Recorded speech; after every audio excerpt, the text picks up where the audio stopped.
Like we're turning Arsenal and Tottenham into the WWE. It's like the only way to get any entertainment out of them nowadays is just to be like, right, WWE, North London derby, loser has to quit. Can't show your face around here no more.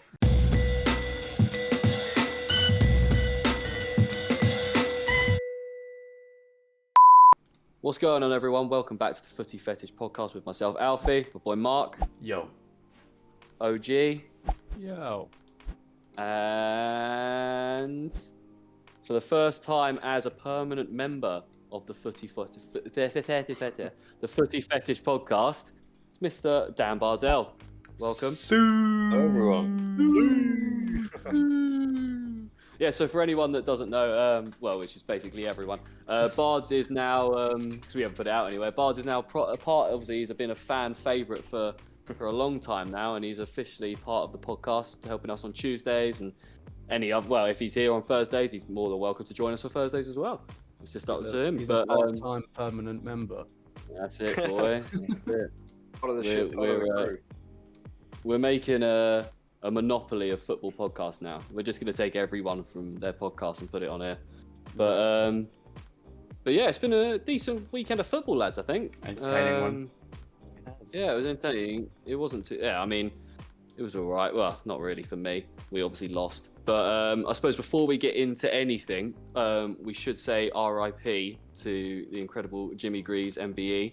Obviously, Tottenham and... Yeah. My first signs for Jimmy Greaves. Signs for Jimmy Greaves. And just came out of the blue, really. Obviously, I'll be honest, I don't know a great deal about him because obviously way before our time, but you know, he was an absolute legend of the game, and he will be missed. Indeed. But yeah. All right, let's get into news and stuff. Biggest thing, I guess, literally probably the biggest thing from this week of football is the Derby situation, boys. Yeah, they're in the shit. They are currently facing a 21-point deduction after announcing their intentions to enter administration after they breached the Championship financial fair play rules. I got some stuff here from owner Mel Morris, said that he's devastated after citing the financial impact of COVID-19. But the EFL have come back and said that this is disappointing from them because they were given the same financial support as the rest of 72 clubs. They just did nothing with it. Obviously, one of the crazy things about it is that apparently their manager, Wayne Rooney, found out the same way that we all did, basically, through Sky Sports reporting it. Which just shows you the level of tin potness that we're dealing with right now when it comes to Derby County. But yeah, also, which is crazy for a championship club, but just the debts alone, the new owner is going to have to cough up £50 million just to get rid of them debts. Which is nuts. But what do you guys think about this? Because obviously it did spark the conversation again of the Super League and the teams that were involved in that not being, you know, properly disciplined, let's say, because they haven't really been still, I guess. But yeah, it's a sad day for Derby fans, but it is, I mean, it's a part of football, right? Yeah, definitely. I think it's good. It's always sad when something like this happens because as much as some people probably don't like Derby, they are a sort of a historical club that have been around for quite a while now, and their fans are going to be absolutely gutted just because of people wanting to fill up their pockets and even more than they probably should do, and the lack of respect that these owners clearly have for the clubs, that they're not doing right by the fans. I think the fans shouldn't be the ones that suffer throughout this, but they're going to be the ones that do. definitely. Yeah. And how do you guys feel about, because obviously, I mean, we haven't got Harry here, but Reading have been dragged into this as well. They're apparently facing a potential 9-point deduction for their involvement in breaching financial fair play. It seems like the EFL properly discipline and, you know, actually do their job of, you know, when teams fuck up, whereas the Premier League obviously is about money, innit? So they're not going to. But it is so bad, man. It is almost like the Premier League's a bit tin pot. I don't know how you feel about that, guys. As all members of, apart from Ollie, obviously, as all members of Big Six teams. I suppose there's arguments to be had as to whether it's counterproductive, isn't it? Deducting points from a team that's already struggling, is that counterproductive? giving these teams 12-point hands when they are probably relying on being in the championship in the first place. But yeah, there needs to be some punishment with it. I think the way it was dealt with is wrong, obviously, in terms of the way the players and the staff, the manager had kind of found out. But for Derby to go, it would be catastrophic as one of the founding members of the Football League. They're a historic club, but we also have to remember that there is a way back for clubs like this, and they might end up going down, and there is every chance that they're going to make themselves come back up. But we've seen teams like Wigan as well go down, and they're in the abyss, and massive teams like Sunderland, they're still struggling. So it's been wrong how it's been handled, obviously, and to not really have an affiliation with a team of that size is difficult for me to argue that they should be punished differently. I mean, it kind of is what it is, so I don't want to say it's wrong or right, but it will definitely be a shame if they do end up going one way, and that way certainly seems down. Yeah, I mean, as someone that's been through their team being in administration, and we were that close to not being a fucking football team anymore, I will say that I am all for this kind of thing to happen, because it's people that make a mockery of football and are in it for selfish reasons to make money, and that's it, and not for the game. If they take the piss and like they have done here, they should be held accountable. And I know it's the argument is, well, the fans and the players shouldn't be punished, but unfortunately that has to happen. Life's unfair, shit happens.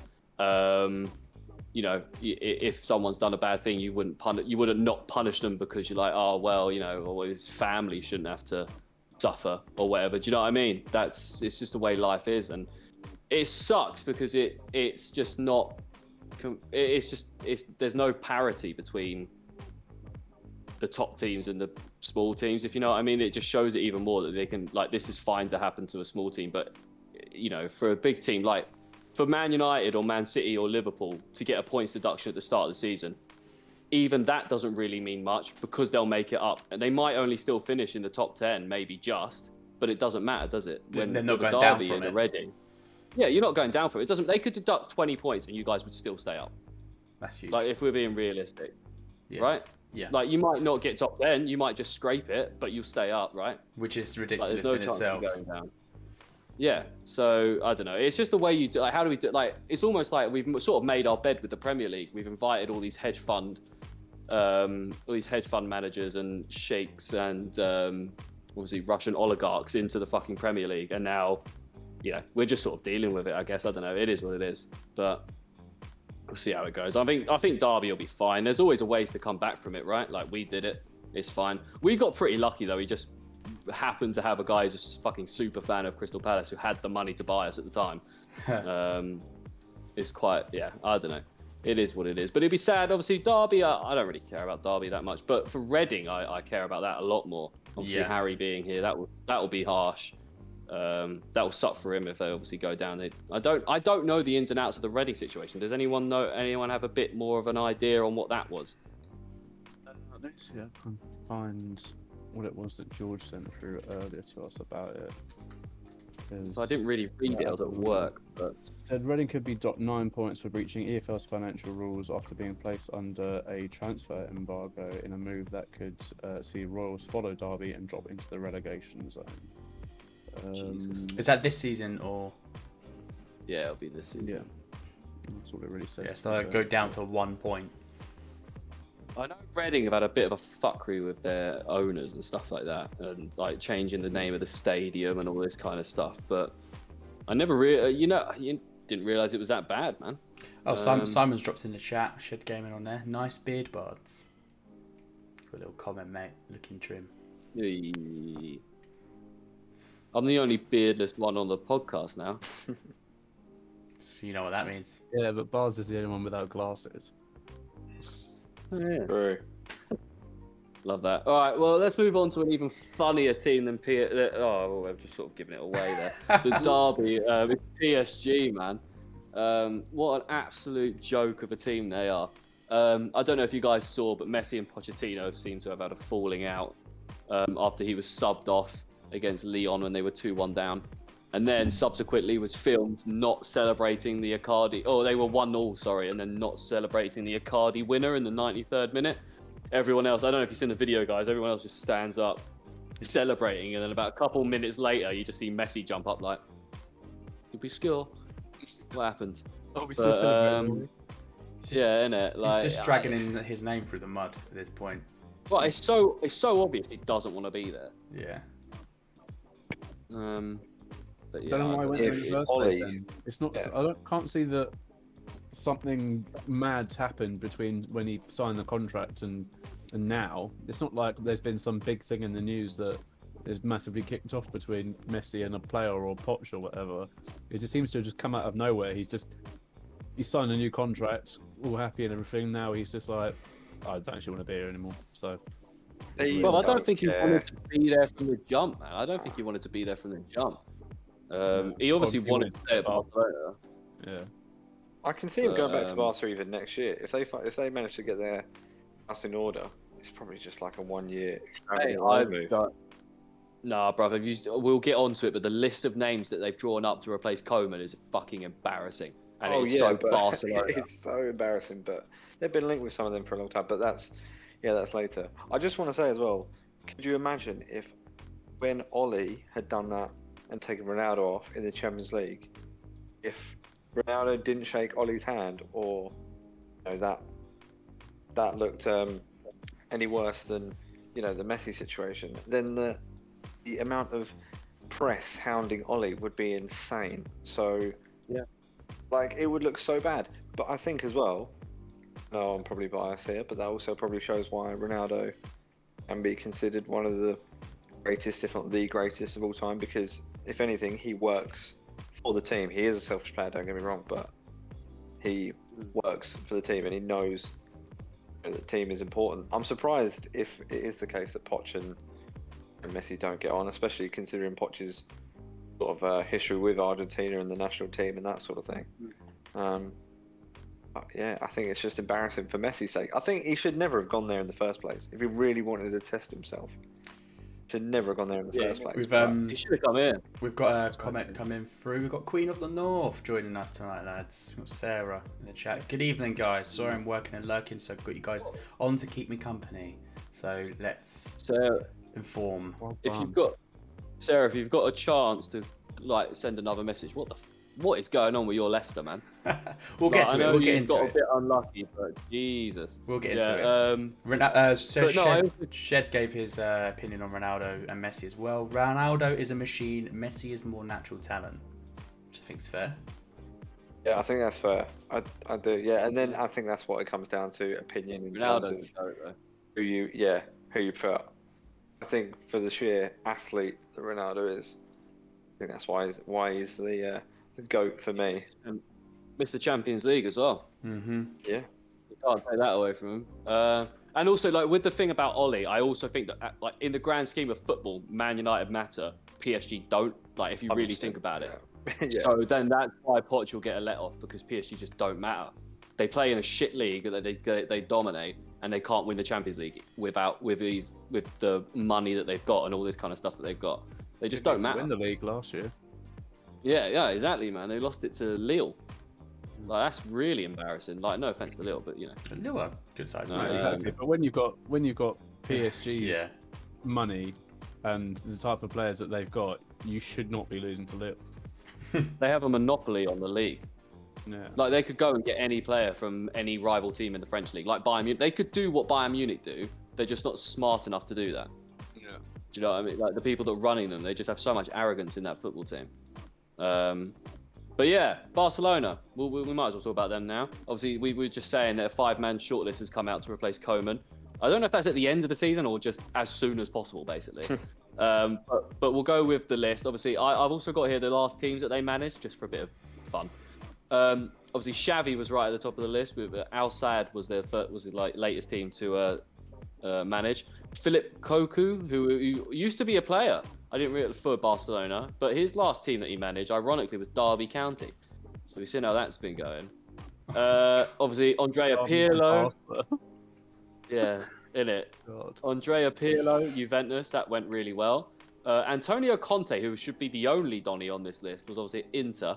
But I don't think that works anyway, man. You got Conte, who's a hard guy to get along with, who plays a specific system that Barcelona just don't have the money to pick players up for. You need someone who's So, flexible. they need someone that you could just plug in that plays a good bit of foot. Do you know what I mean? Like a nice style, doesn't do anything too technical.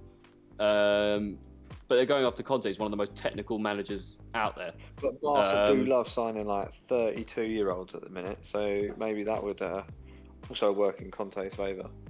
We get Perisic. That would. They'd have Victor Moses and Ashley Young on the wing backs. In terms of Philip Cocu, though, maybe we'll get Rooney in as like number 2, and Rooney will finally be at Barcelona. That could work. And then I was about to try and name a Derby player, but who knows a Derby player? And then Joachim Löw was the last person on the list. Obviously most famous for managing Germany, obviously winning a World Cup with Germany. But yeah, it just seems like a weird list, man. I know it's very Barcelona-y, trying to get Xavi and Cocu in, who are obviously previous players of the team. It just seems to be the hype now, isn't it? Just getting previous players in as managers, regardless of if they could or not. I think Xavi's been linked ever since he went to Qatar, though. And as also, I think that's linked to like the presidency at Barcelona as well.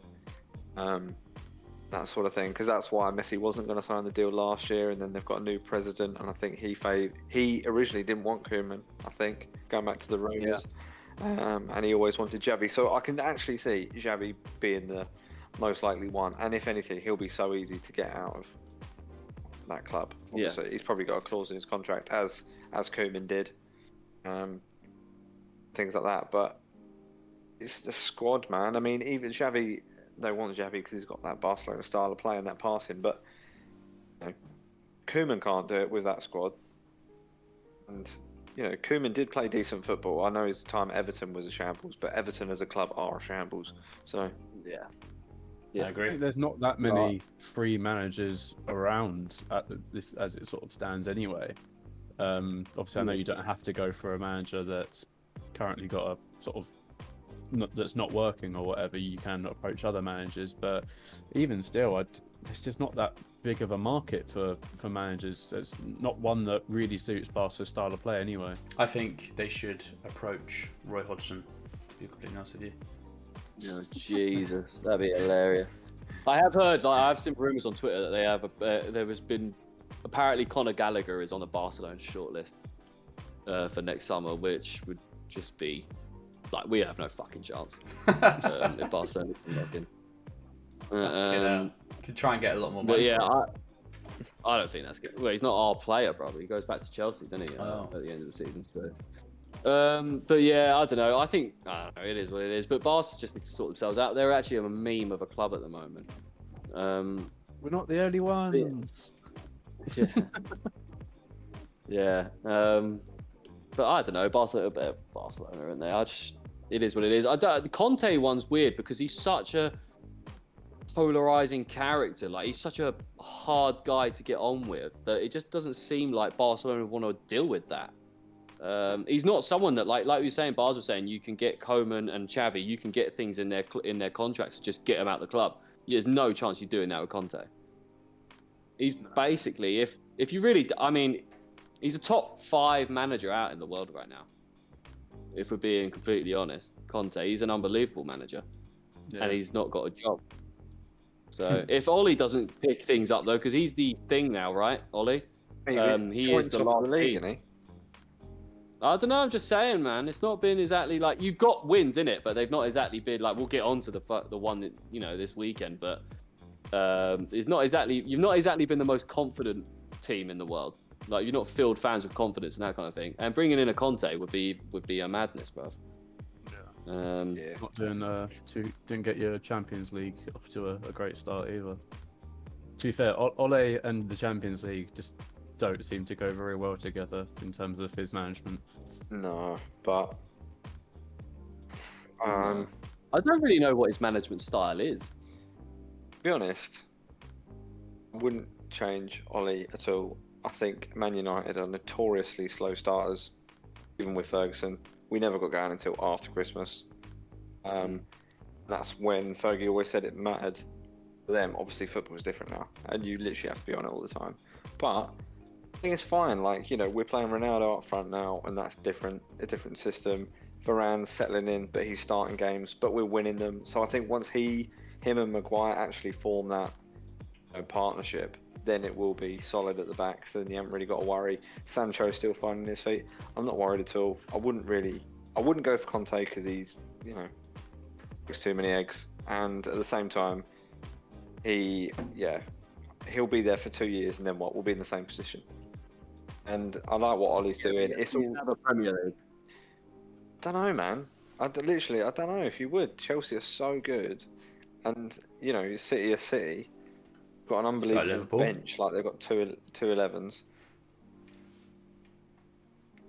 Oh, I kind of ruined that, didn't I? I was like, sorry, don't forget about Liverpool. Yeah, that's silent. There That's you go. silent. That's what I provided. That's all that you need to. That's what you Well, need to know. Jacob's in the chat. Hello, Jacob. Welcome. Well gone, Jacob. Welcome, bro. All right. We'll get on to the reviews now, I guess, guys. We might as well start. Yeah. I guess there is a running theme of this episode, boys, that we will be talking about a lot, and it is the state of the refereeing in this country, boys. It is an absolute travesty, the state of the refereeing. There's multiple games this weekend that were just awful decisions. There's so many VAR checks that the refs just did not pick up on. Like, unbelievable amount this weekend, like worse than usual.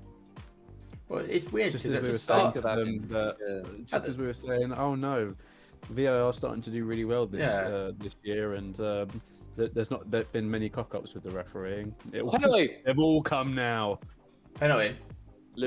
Liverpool just giving away a penalty to Norwich. Oh my lord. Nah, it's fine. Lol. I'll keep you updated. It's some kid. Prophet, he must be 13. I know we've got some 16-year-olds playing.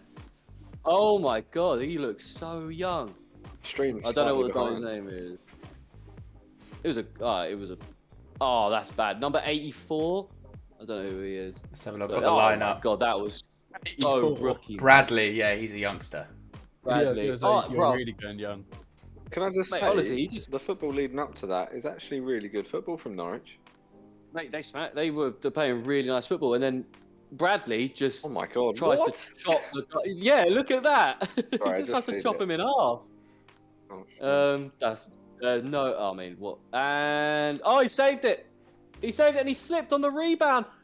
Oh my god, what is happening? Norwich is so bad.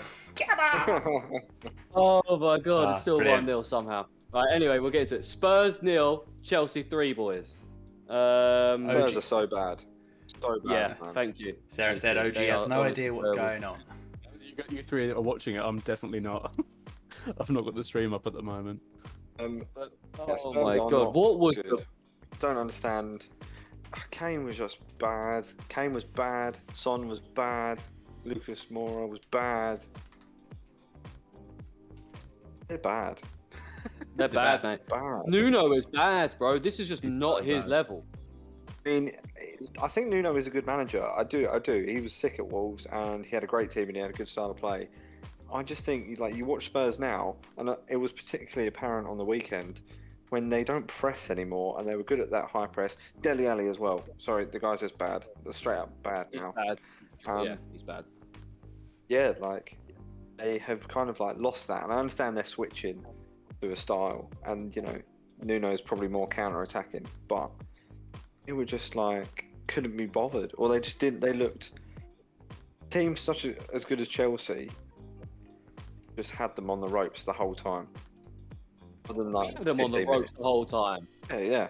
That's embarrassing, What man. was it? I think For they Spurs, conceded that's 9 goals. embarrassing. Is it 9 goals in like 3 games? So it's 3-0 each. Yeah, it's 9 goals. They conceded 9 goals in a week. Mad. It's nuts, bro. They Sarah, are so bad, man. Sarah said, I work with a massive Wolves fan and he's upset at the reception Nuno is getting from Spurs fans. The only you thing with surprised? Wolves is Nuno a good manager? Because Wolves didn't have a very good season last year, if we're being honest. And I think teams just figured out Nuno. But Wolves as well. And They the didn't way have they a good play? season, and they've not had a good start because Jimenez was injured so Oh, long, Jimenez and they've was- not yeah. got a striker. Before that, you were thinking, Jimenez to like a Man U or a Chelsea or a Liverpool. Nuno was a big part of that. I think Nuno obviously missed on a striker. If they, no, that's silly now saying he's got Kane. Probably the best striker in the world. But again, I don't necessarily think that's Nuno's fault. I think that's Kane just, throwing in the towel because he doesn't want to be there, and I don't blame him. But it's not like they invested well. Like, Nuno didn't really get Adama Traore, which you thought they'd probably go for. They had a great summer transfer window. It's not great by looking at the business now, is it? Well, I mean, like Romero was one of the best centre backs in Serie A last year. Admittedly, that was a bit of a stupid because it doesn't fit the system that they're trying to play at all. Yeah, Going but from like Atalanta and that, and then Brian Hill, whatever his name is, he's a really promising young player. Yeah, so it's all okay. So they picked up some like promising players, but I'm just surprised that they don't sound like Nuno signings to me. I think they were all bought in. Oh no, they weren't. But yeah, they I don't know. They're not really Nuno obviously signings. we also They've know that he was like 8th on the list, wasn't Yeah. It took them so long to get their manager sorted. Whichever manager they were bringing in wasn't going to have a huge amount of time to bring in maybe the exact players they wanted. And like you say, if he's 8th on the list, he wasn't the exact manager that they wanted, but they had to go for someone, and time was running out, I think. So Things were getting so desperate for them, man. It was nuts. yeah, But this is what Tottenham are, man. This is what Tottenham are. We were like, I don't know, I can't think of the word right now. But we were duped into thinking, because they had this golden generation they did absolutely zilch with. They should have won the league twice. They should have won the league when Leicester won it, and they should have won the league the following season when Chelsea won it. They should have beat Liverpool in the Champions League final. This is things and they just can't get over the line because they're Spurs. We are now back to what Spurs are, a mediocre Premier League team that will finish in the top 10, but that is it. That is what they are. They had 4 or 5 years where they, surprised us and they had a really good team, but still did nothing with it. Like, this is what Spurs are. We've got to stop thinking Spurs are a big team. They're not. Yeah, I don't think. It was surprising to me that they were in the whole Super League stuff because I don't consider them a big club. They don't pay. Not that I'm saying this is the mantra of a big club, but they don't obviously pay the wages. They don't sign the players. They don't really finish, and they don't win in those. They don't act like a big areas. club. Yeah, they don't act like it. So be in the hat with that. Fans all think they are. It's nuts. I think the next few games for them, well, I think the last 1 or 2, and then the next couple, I think are going to be very much. The next game is super important. It is very important. North very London important. derby, man. Hard because I don't know who I want to lose more. That might be one of the shittest North London derbies we'll see. Yeah, Or it Like- might be the best North London derby we've ever seen. it will end 0-0. I'm telling you that. And it is going to be the worst it's ever been. It's going to be fucking awful. Yeah, but that might make for the best game you've ever seen. The most entertaining game because of how. It could just be a comedy of errors, and it'll be great. Yeah. I'm hoping it is. True. It will be funny, I think. It'll definitely be funny. Still think Spurs But will yeah, win that. Chelsea. Say the winner of the North London derby gets to keep their job. Arteta or Nuno. That's it. Yeah. The other one's out. Gone. Done for. We're playing for jobs here. That's Arteta's it. won This 2 is like games in a row. Literally, He's in the job now till the end of the season because he's won 2 in a row. like we're turning Arsenal and Tottenham into the WWE. It's like the only way to get any entertainment out of them nowadays is just to be like, right, WWE, North London derby, loser has to quit. Can't show your face around here no more. Yeah. Halfway, 60 minutes, all the lights would go out. And then just come back on, and Arteta and Nuno scrap it in the middle. They should just do that. They should just have Nuno and Arteta have a scrap, and then the winner gets the 3 points. Because no one actually wants to watch football. I'd much rather watch them two just fight. Yeah, right. When the lights go down and come back up again, it should be Mourinho and Wenger stood there. Or like Undertaker with like their the trench coats Undertaker, on. That's what I keep saying. Did you see the other day? I saw a quote actually. I swear I can't remember if it was before or after, but I'm pretty sure it was before the Chelsea game, Spurs and Chelsea. That Son had a quote somewhere saying that he was a Man United fan, right? And that didn't surprise me or whatever. And he was talking about how it was because of Ji-Sun Park.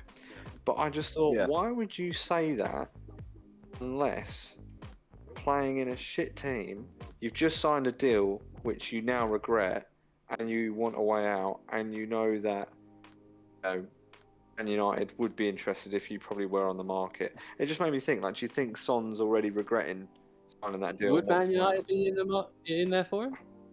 Man United just... I don't think they need him. I don't see it. I don't think they need him, although he plays on the left, and if Martial goes, then I suppose you probably need someone else. I'm just saying, they would always be in the conversation of a player like that. So I've just seen. Wondering if he's putting the feelers out. Do you know what I mean? I've just seen QPR beating Everton 2-1. The corner of my eye, I've just gone, what? Horrible. Yeah. Both. I don't know. Do you reckon he's regretting signing that deal? I mean, I would. I don't think. I think he's just look. I'm at Spurs now. Might as well earn some money. They want to keep me on for X amount of years. Fuck it. What's he getting paid? No idea. Must be like cheeky second Google. Have a little Google, because I don't know, brother. I think if you sign a contract when you're getting several £100,000 a week, I don't see how you can fucking regret that, no matter what. No, yeah, I know that, obviously. Son signed and you can say that about every footballer, but what I'm saying is, it's just a weird quote to throw out. I know what you mean. He's earning an average salary of $7,280,000 a year, yeah. A base salary of. It is weird, but like I don't know, man. 6-year contract. Yeah. I don't. But there says something about a player that Son, who has seen what the state of the team was like this summer, who signed his new contract this summer. There's a mentality there, and maybe Son's just a loser. He's not getting anything from signing this deal other than being there any longer. He's on the same wages. He's been on 140k like the whole time he's been at Tottenham. If I was Son, I wouldn't have taken that. Because maybe he's just definitely a lot better than. I reckon he's just happy. I was just like, I'm gonna play He's football. just happy. I'm getting good He's money. just content with losing. So he's just He gets a good reception from fans. But they're all losers, aren't they? Who play for Tottenham. They're just serial losers, man. But you don't win anything. You don't do anything. Their winners are just actual losers. They'll be in serious trouble, I think, if they lose Kane, because I can't see anyone. They have a bad finish. What player is going to want to go there, knowing that if you get in, it's so difficult to get out, and they're probably not going to win anything, and they're probably the most boring or worst club in London. One of, I know there's a lot, but no one likes Spurs really. Sarah's just come in with a weird comment. We were talking at work about halftime entertainment of football and how shit it is, and they said they should have a real life animals of their crest, e.g. Wolf versus Leicester's Fox fight on the middle of the pitch. You could also add the manager's fight into that too. Probably would choose Wolves. I don't know. I think Peter will be all over that ASAP. I don't know. Our eagle. I can't remember his name now. So our eagle died last year. So we can't do that anyway. We have a cannon on ours, so yeah, not exactly an animal. Would probably win against most animals, but. Same time we're gonna win, so that's it. But Spurs, they're awful, man. I mean, I feel like we've spoken about Chelsea to death now, but they're just good, aren't they? Yeah, but Thiago Silva scored a really good header against Tottenham this weekend. He did, and then obviously little ball from Alonso whipped it in. Yeah, Marcus Alonso's been on fire, man. Chilwell must be sitting there with the Arnold hand fist. The fist. Alonso is no longer going to be kneeling for the beginning of the match for racism as well. He's just going to be pointing to the say no to racism thing. But he said he 100% still supports it. He just thinks that the whole taking a knee is losing its strength, losing its momentum, and sort of losing the message behind it, really. So he doesn't really see the point in taking a knee. He'll equally support it, but just by pointing at the no to racism sort of thing he's got on his arm instead. When he was drink driving, eh? Yeah, when he murdered that person. Fuck yeah. Well, he did. He did. He killed He got charged for it and everything. He killed someone, man. It's not in 2011. Drink driving and that. But But yeah, next game and the best. We can wrap that up about Chelsea. We talk about them all the time. They are fantastic. I do Tuchel's just probably want to the best say manager in the before we league move right now. on. Before we move on from Chelsea, I just want to say, Conte, he just breaks my heart every time I see him. He's so innocent.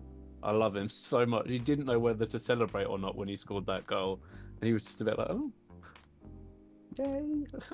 He's just so innocent. He just makes me laugh. Imagine like he'll retire and it just turns out he was just like the biggest bully and he was horrible. Just such a bad It was all like just the a villain. facade. It's a facade. And I just wouldn't believe it, even if there was proof. I just wouldn't believe it. Man United versus West Ham. Bards, I feel like we can let you talk about this for quite a while, but it was a fucking hilarious game. I watched the whole thing. It was hilarious. Obviously, United got a bit undone with Ben Rama's, deflected goal, but it was still, you got to take your shot, and it was what it was. Obviously, Bruno hit the post early with a nice shot that it was tipped onto the post from Fabianski, wasn't it? But then obviously Ronaldo got his goal, and then from the 89th to the 94th minute, it was just pure bliss because you've got Jesse Lingard comes on and scores an absolute worldie. By the way, he didn't just score, he fucking scored, and then they get a penalty, which was fair enough, but we do need to talk about how Man United should have had 2 penalties. They obviously had the penalty, and then they brought on, which was the best thing ever, because unless you're the only people that like not Mark Noble, West Ham fans, let's be honest. Right. So if you see this, it was just a perfect thing. When he came on, I was sitting here watching it on my telly, and I just had my fingers crossed. I was praying. I'm not religious, but I was praying. I was like, just miss this, and it will be the best thing ever. And that's exactly what he did. Big Mark Noble came on, took the ball. Well, the Declan Rice hands in the ball, who probably should have taken the penalty if we're being honest. 100%. And then and it was a shit penalty as well, awful penalty. David Moyes after the game talking about the penalty. Nah. He said, like, if it was one of those situations where if I hadn't have done it, I would have regretted it. He said, when you've got one of the best penalty takers in the whole of Europe sat on your bench, you have to bring them on to take a penalty. A bit like, is that massively West Ham bias? Because I'm not gonna lie, he has scored his last 10 before that. Yeah, but that's the thing. I don't think he's like one of the best in Europe by any means. I think there's probably a lot more that are better than him. But I think if you for put him them up there, anyway, you got to put Luka Milivojevic in there. Then he scores them fucking all the time for us. Do you know what I mean? If you're going to do that, but I think it's just West Ham bias, to be honest. I never knew that Mark Noble was a good penalty taker before they fucking were talking about it the other day. Yeah, just never knew. Not that I'd care, but it is what it is. It's just funny, man. He scored every penalty he's ever taken for Brentford. I saw a West Ham fan at the game in a Lingard shirt. Oh yeah. Yeah. So why did Lingard not celebrate? Because okay, fine, you had a half-year loan spell at West Ham where you did do well, but you're a Man United player. Like, West Ham, in the grand scheme of things, probably don't really mean that much. And he's been trying to break into that United squad for years. I think West Ham probably do mean a lot to him, because they're basically the reason why he's kind of had this resurgence. Because I don't think he'd be playing to the same quality he's playing at now if he hadn't have done that spell at West Ham. Yeah, so he's probably respect. Yeah, exactly. He's happy, sort of. He's thankful to them. I agree with you there, though. Stuff. And the West Ham fans do like him, hence why they've got Lingard shirts for a loanee player. We don't often see that. And I think in the time that as you said, he was there, his form has improved, and it's meant that he might end up getting in the squad. I think he'll probably play tomorrow. We're playing West Ham again tomorrow, so I think he'll probably play tomorrow. It was a great goal, and I think Lingard not celebrating, I don't think it's a big deal. I think it's not a big deal. It's just something to talk about, isn't it? But yeah, I don't know. His goal was pretty lucky. It's a big old deflection off Varane. Yeah, Ben Ramos played really well the opening. There was a number of lucky goals. But yeah, I mean I understand it was a penalty at the end. I'm really glad Noble missed it. I mean, he was high-fiving everyone when he came on. Obviously, I was glad he missed it. I was fuming. I couldn't believe it. I couldn't watch it. I had to leave the His room. arms out. It was, defending. for God's sake. Such a bad penalty to see. Yeah, such a bad penalty. Went mad. He did the old Mourinho, took his bottle and just threw it on the ground. Got really pissed off. Yeah, And, man, I nearly threw a bottle on the floor as well. It was awful, but it was it was good. I thought Man United actually played quite well. I thought we played well in the first half. Unlucky to be a goal down. And then other than that shot from Benrahma, and they probably had another chance. Like, I couldn't think of another chance that they had. It was pretty clear cut. So I think Man United deserved to win. Jared Bowen had a really good chance quite early on, but it was a good save from De Gea. But other than that, it was literally the Benrahma and then Noble's penalty, and that was basically all the chances they had. I mean, there was a stat that came up, I think, like midway through the second half, that was Ronaldo's had as many shots as West Ham had. That was without, see, Ronaldo should have had 2 penalties as well. So, it's... It was Martin Atkinson, wasn't it? Your referee for that game? Yeah, it was, yeah. He is one of the worst referees out there, man. It was last season. I can't remember who we were playing, but Wilf went down in the box from a foul. And initially, he gave a free kick to the other team and booked Wilf. And then VAR overturned it to made him go have a look. And then after he went and had a look, he took the yellow card off Wilf and gave us a penalty. I don't understand How why. absurdly fucking wrong I can don't he be? understand why he went, or he was told to go to have a look at it for the Shaw penalty, when that was pretty obvious as a penalty. Yeah. Then he didn't even go or wasn't referred to for the other 2. I understand that they looked quite theatrical in terms of Ronaldo going down and whatever, and he does help himself. He does kick off, but when he does it, it looks like he's like having a strop or whatever. But that's after the fact. So during the fact is that he's taken clean out by Soufal, or he's taken out by Kurt Zouma. Either way, they were both penalties, and that was a stone wall. 2 out of the 3 or 4 maybe that he was shouting for were definitely Stonewall penalties. Yeah, I mean, at least one of them has to be. Even if you don't think, I've seen some debate as to whether people agree it was the third one or the second one, and I understand. It can be either. It's either both, but at least one of them.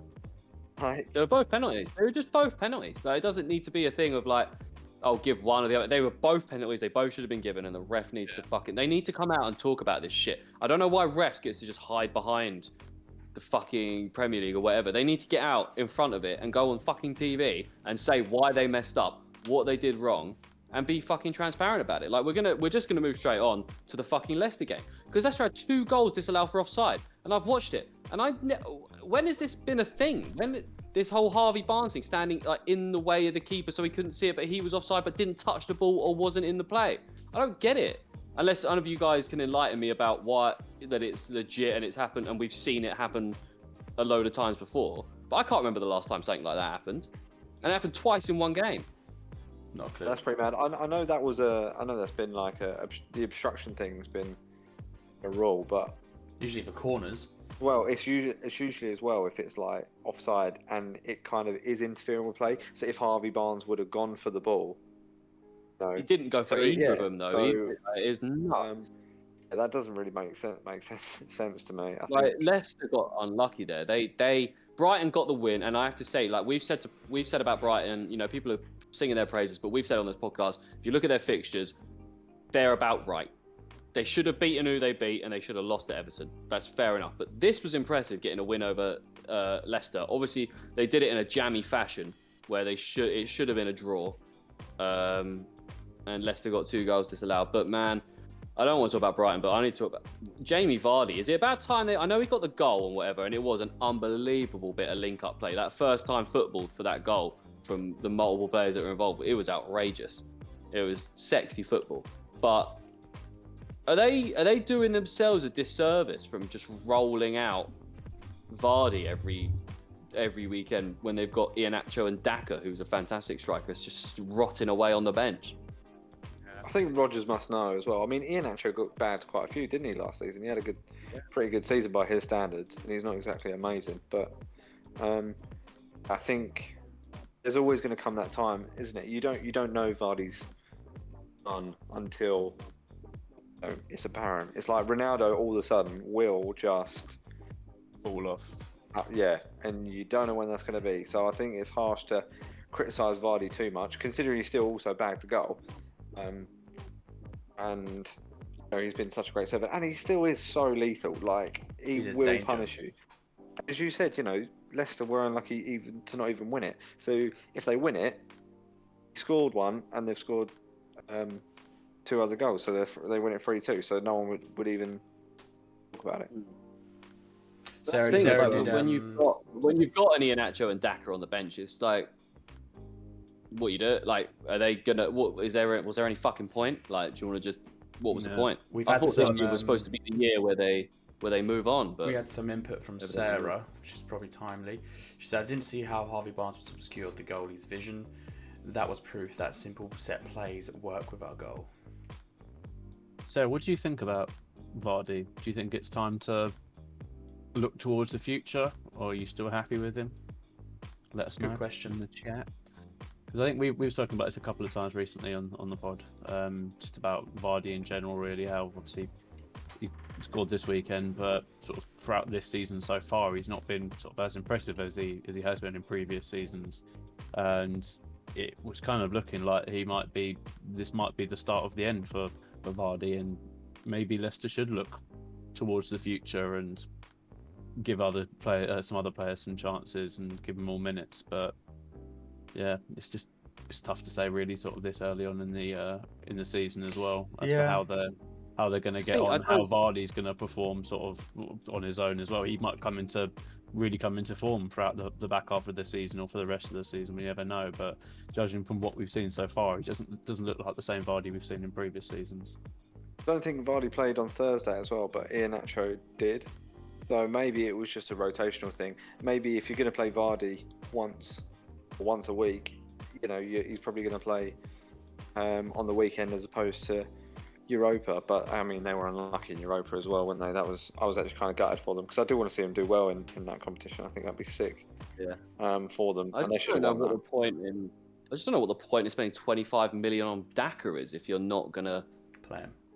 So if it's not, I thought it was. Yeah, if it's not like, I think it's like 23, 25, something like that, but around that area. But I don't know, it's just weird, man. It just feels like, I don't know. I personally, I think Brendan Rodgers is overrated anyway as a manager.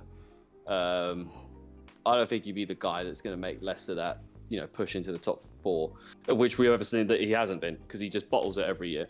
But it's a shame. I do want Leicester to do well, man.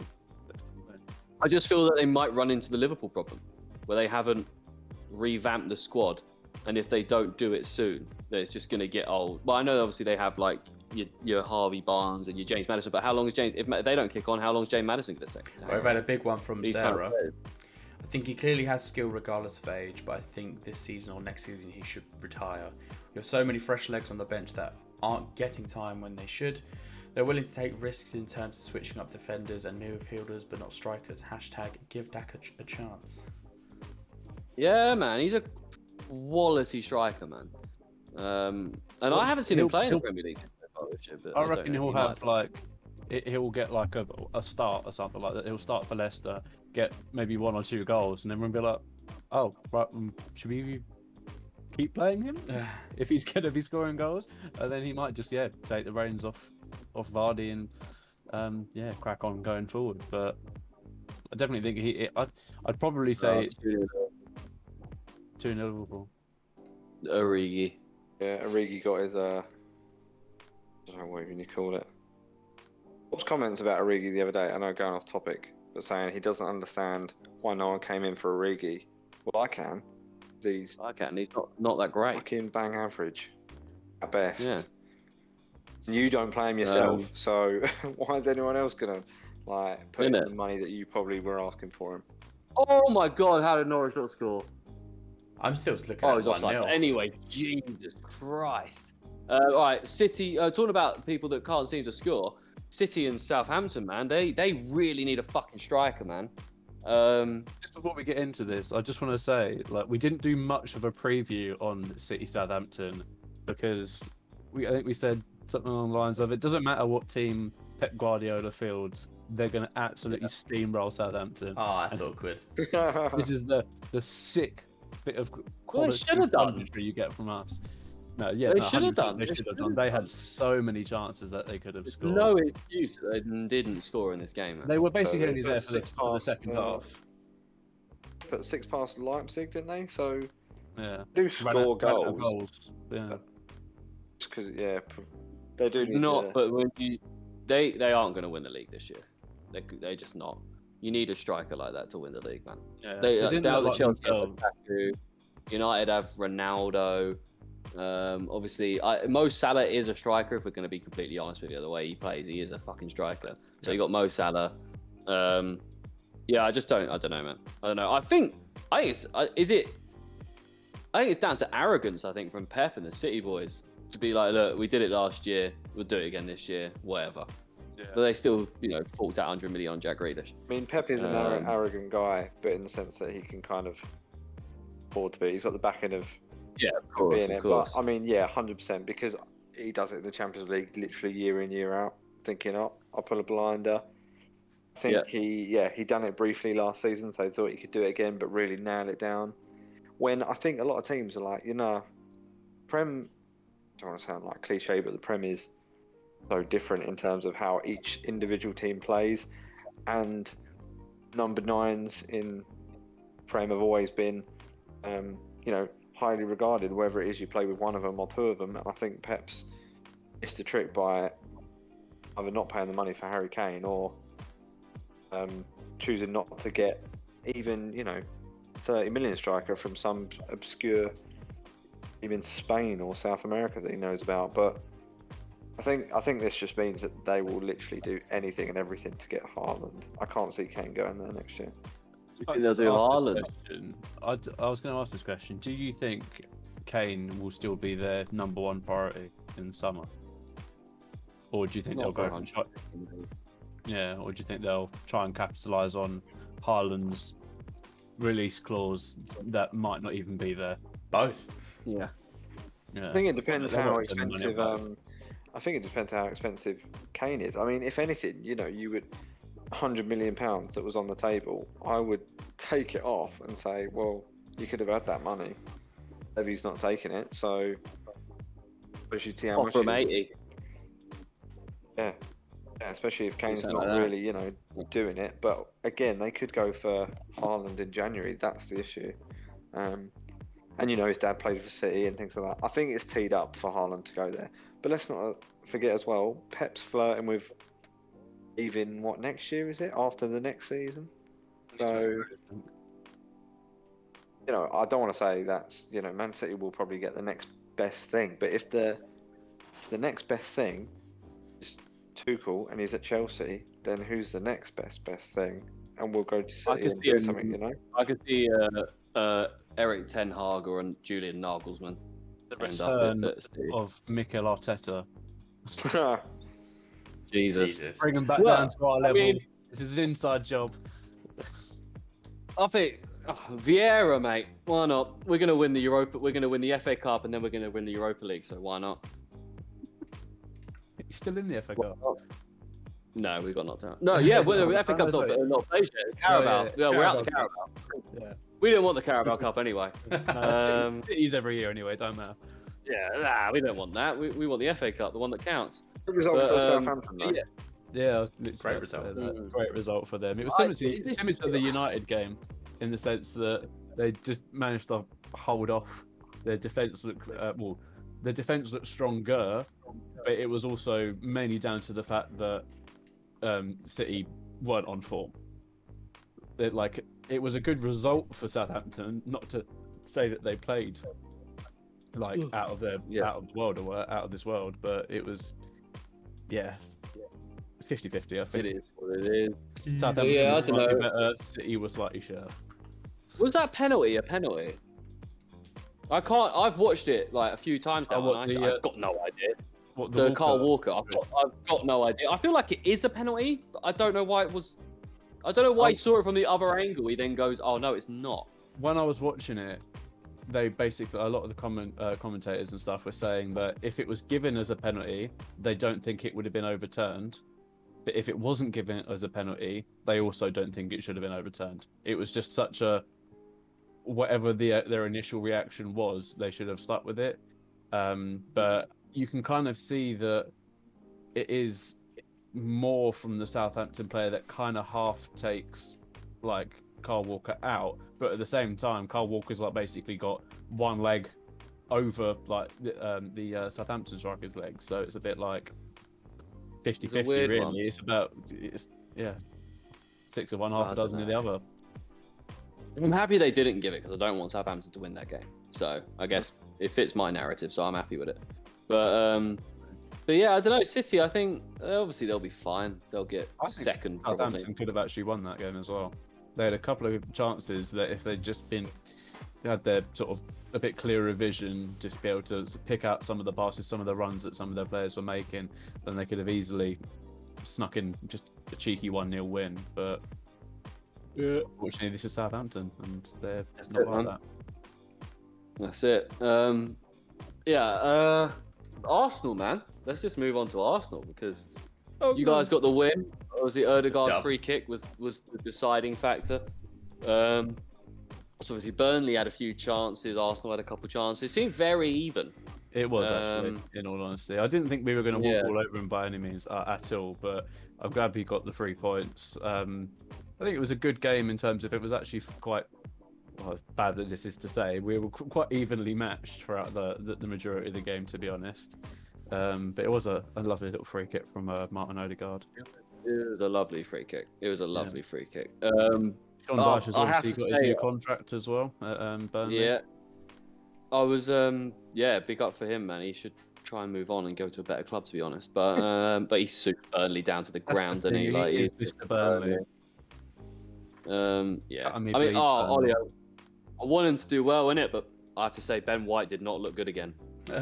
He looked quite shaky, I'm not gonna lie. Yeah, he did, and he nearly gave away a goal. Lucky that Ramsdale was on his P's and Q's for that one. He was on his shit. He knew what to get on, and he did make a fantastic challenge as well on the defender. But yeah, I don't know, man. He's got to turn it up, and a bit, Ben White. I know it's still early days, but he's got to do better than that. That was sloppy. That was bad. Well, it's his third game for Arsenal, or third Premier League game for Arsenal. He played the first one. He played against Norwich. Now he's played Burnley. So, like you say, it's going to take him a little while to sort of get into the swing of things with the club. Sort of make sure that back line is as solid as it possibly can be.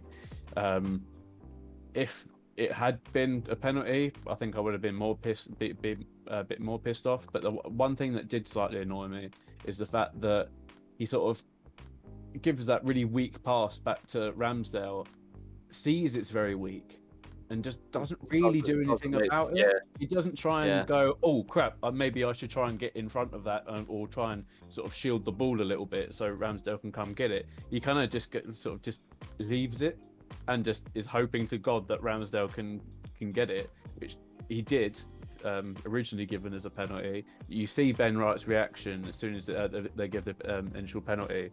He's just like hands in his face. He's like, fuck's sake, like what have I done here? But yeah, hopefully just more game time will lead to improvement. But no, you're definitely right. He wasn't on form at all. No. Door's just gone. Give me 2 seconds, people. Hold on. But one thing I will say about the Arsenal game is I think actually Burnley were a lot better than I expected in the middle of the pitch. I didn't think that they would be as dominant as they were. We got a scrappy 1-0 win, and I'll take it. A win's a win at the moment for us. We've got the 3 points. Well, they've not been a bad side, Burnley, so far in the season. Yeah, they've not been a bad side, but they've also not been great. No, they've actually played some really tidy team football. Well, they've lost every game so far, bar one, which they drew. They've got 1 point and they're sitting second bottom at the moment. So they don't normally make good starts today and then you know, Dyche, they get their act together. I mean, Dyche wasn't worried, was he? I think they lost those 2 games, and he even said, "Oh, I'm not worried," because he knows. But they actually played some good interchanges, some good football. Dangerous, man. The other day, yeah. And I think McNeil, he had a few good chances, didn't he? And he looked so dangerous on his left foot, and it was a shame you couldn't bag one as much as I wanted him to. Yeah, that's definitely. I mean, obviously, Arsenal got Spurs up next. It's a big game. Obviously, if Arsenal can get the win, I think Arteta is really fine, but he needs to keep this going on, man. Like, he needs to keep. You can't lose to Spurs next week, especially with the way Spurs have been going. I still think they're potentially the better team, but they're just so. That's the thing. We've won 2 games in a row. They've both been 1-0, but they have also been against 19th and 20th in the league. Yeah, 19th and 20th in the league. So it's also not exactly like we're dominating these teams like we should be. Generally won't surprise me if Tottenham probably beat us. They've been scrappy, and they've also had a couple. They've also obviously what's it called? Had a bit of a shitter against Chelsea, but I think overall they're still probably a stronger team than we are at the moment.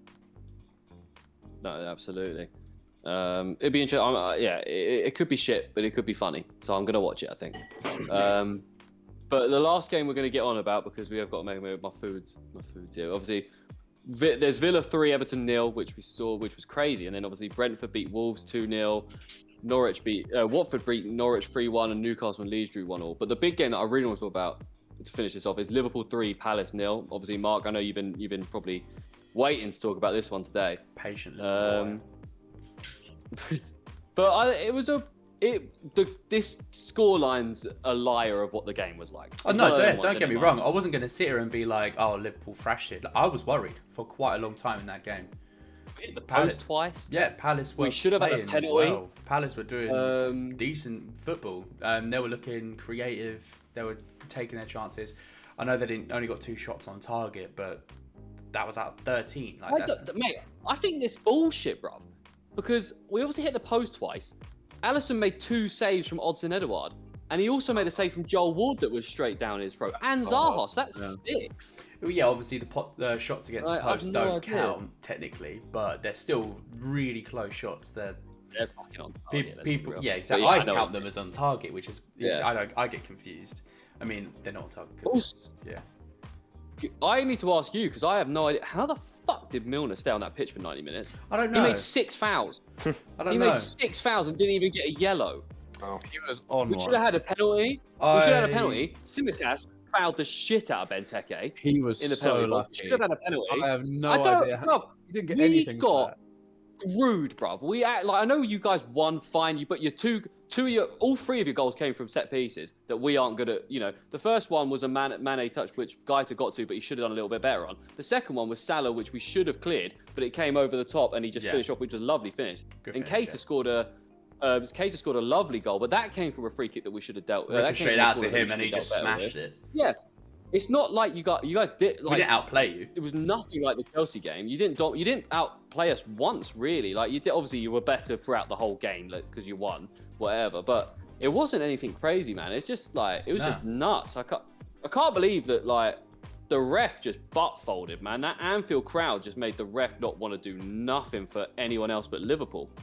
Like, I don't know. Like, we know it's tough to go as a smaller team away to a bigger team and get decisions, especially somewhere like Anfield where it's rocking. No one wants to play away at Anfield.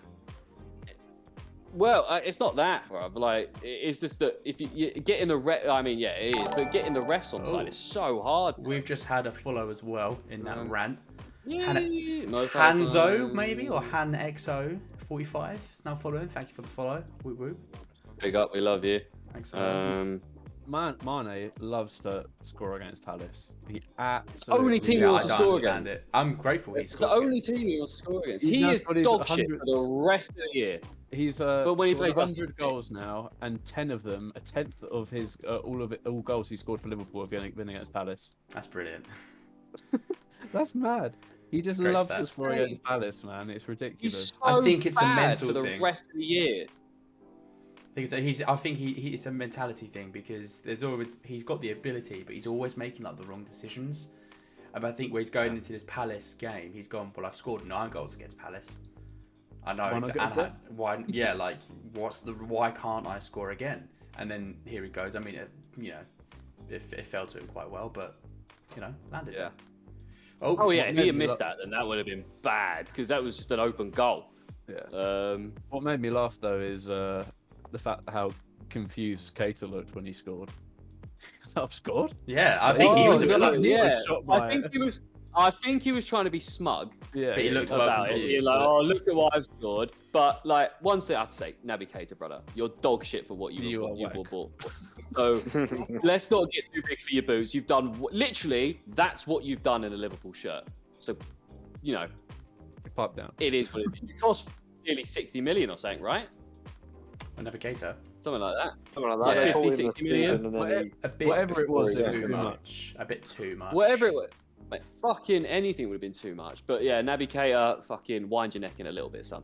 Getting a bit arrogant. What I'll say, Liverpool, like with results like doing that, your defense looked pretty good, man. You guys look really solid at the back line. Yeah, it was nice to see.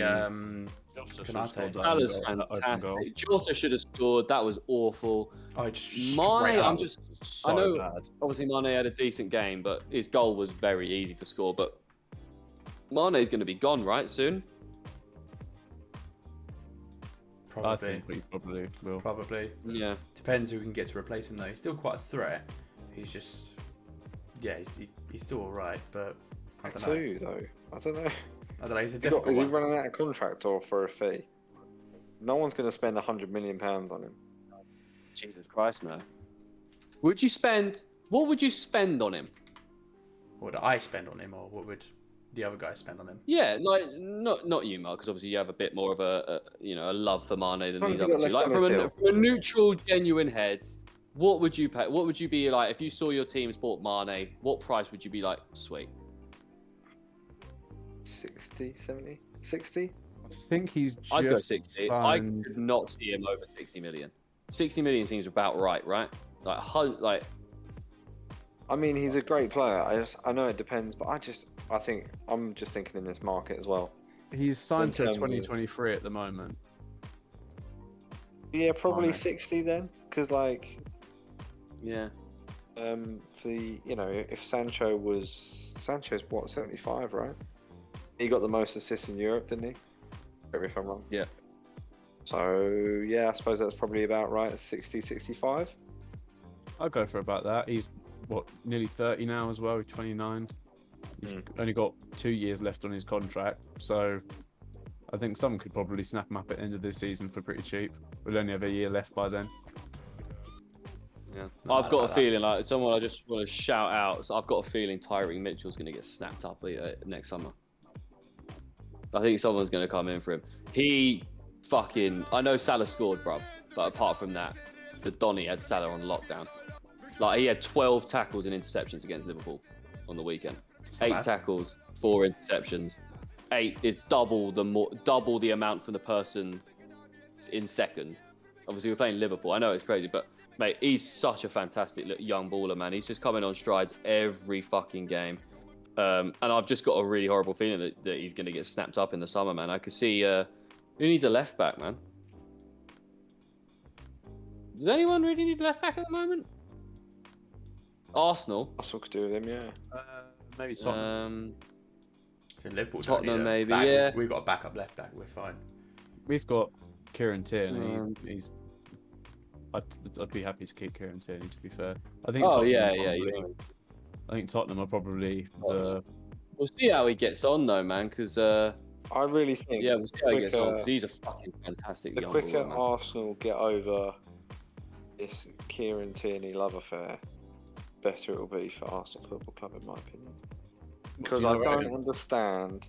He's good, right? But I've got a few Arsenal friends that are Arsenal fans, and I don't understand the love for a guy that barely plays. When he plays, he's not really impressed so far this season, and because he plays in the same team as Robertson, who is probably one of, if not the best left back. one of the best left backs in the league. And they because he's got like an affiliation with him, they think, yeah, he's class. I don't know. He is very good going forward. He can easily, like, he whips good balls in. Last year he was very much injury prone. He didn't get that much game time. When he did, I thought he was quite impressive. This season he has been a little bit hit and miss. I think it'd be good to have him, just not like as your main left back. Well, He's not, at the moment, I'd rather start him than anyone else at left back. Yeah, fair. But that's what I mean. It'll be good if Arsenal, I think, got another left back as well. Yeah, I think we need to. I do think Tierney is good, but I do think he's a good player. But I do also think he's overrated. Definitely overrated. But he's not because, yeah. But he's a good player still. Imagine if you had a left back that was good and he played like most games. That's what I mean. Like, he could do all the things that Kieran Tierney does, like whip in across or attack well. He can play games, and I just think like that isn't actually too much to ask of a left back to do. No, of course, but as I say, he's been sort of quite injury prone in the sort of best abilities, availability. I mean, he arrived with one knee, didn't he? Yeah, he did arrive injured, didn't he? Yeah. Yep. Yeah. I see him as a left centre back going forward. I don't know why. In a back three, I see him as a left centre back. Maybe Arteta will play that, and maybe that'll be like good for him. Because you could definitely do with a bit more of a nifty left back, wing back. Do you know what I mean? Than Tierney, but he's solid, man. He's a solid player. That's what you need. But that's what you need as a centre back, not necessarily a wing back. He's very like strong in the dressing room as well. He's definitely a future leader. He will be captain of whether that be Arsenal or another club in the future. He will be captain at some point. I think he's definitely got that sort of mindset about him, that sort of professionalism. He does sort of command that from some of the players in the team, and you do also see it with Scotland as well. Obviously, I know Scotland is Scotland, but they Scotland. But yeah, no, he does show, like, he does turn up on sort of both levels in that sort of sense in terms of a future captain. But like you say, I do agree with you. Definitely 100%. He needs to stay fit in order to consistently play. But yeah, see how he gets on. Big game for them next week, man. If he has he needs to have a good game next week, and you'll be all right. But yeah, we're gonna call it a day there, boys. I'll quickly run through just the rest of the results because I've got things to do. Obviously, Villa put in Everton to score 3-0. Obviously, Leon Bailey coming on strong on his debut, getting an assist and a goal of kind of an assist. It was a corner that Digne put in, but yeah, you know what I mean. He's looking good. Brentford beat Wolves 2-0, which obviously Ivan Toney scored a penalty and then set up the second goal. He's looking like he's coming into his stride, and that's fantastic for him. 2 goals disallowed, I think. Yeah, they did, I think. Yeah. Norwich lost again because they are going to lose basically every game this season. They lost to Watford. And then Newcastle Leeds. Leeds are just doing the Leeds at the moment. They're just being very poor. They're playing nice football, but not getting any fucking results. Lovely goal from the Bielsa way. Didn't mean it. Lovely. It was a good goal. They just can't hold on to it, man. It's a shame. But we're gonna leave it there, boys. My boys. We will. We've been going for about an hour and a half now. I'd probably say just under. Hour 15. Oh, cushy, lovely. My dinner's turned up, so I'll chuck that in the oven, so I'll keep that warm. But yeah, it was good to chat to you boys. Obviously, it was a good week of football. We're looking forward to next Tuesday to review and hopefully with the North London derby, and I don't know what the hell it's called, but the Palace Brighton derby as well. Like the M23 derby. So shit. I'm a Palace fan. I don't even rate it that much. But the Eagles versus the Seagulls. Yeah. Do you know they took that? They made that their C name, their nickname. C name. C name. And it was Seagulls in the end. They made it their nickname off the back of that. Ours was called Eagles. How tin pot of a club are they? But yeah, thanks guys. Thanks for joining me. Thanks to everyone who watched. We've been the Footy Fetish podcast. You can find us obviously on YouTube, Twitch, Spotify, Apple Music, Facebook, Instagram. Make sure to forget to like, follow, hit the notification bell, because you obviously want to know when you can see these pretty faces talking about football every week. And yeah, we will be with you again soon. Obviously, Bards, thanks for joining us as your first pod as a permanent member. Pleasure. How did you enjoy it? Pleasure. It was great. Great as always. Even better now I'm permanent. Lovely, love it. We love it. But yeah, we'll be back. I think we're back tomorrow instead of Thursday, just because we've just us, us two. Let's do it, Well, man. Let's do it. We've But, actually got some catching up to do because we need to do the team ratings for the last 2 weeks now. I think we need to catch up We with could the get some fantasy nice football yeah. Start nice and catch up, we early. can get some- as well. So yeah. Yeah. Well, I'm working again tomorrow, Ollie, so it'll be again at this time, basically, my man. But I'm sorry about that. But yeah, that's got to It be. is what it I'll is. take my laptop. I'll do it on my phone, just on the train, just like. On there the we go. tube, yeah. Yeah, exactly. But yeah, thanks, guys. I will see you soon, and Mo Farah's time. Bye. Bye. Bye.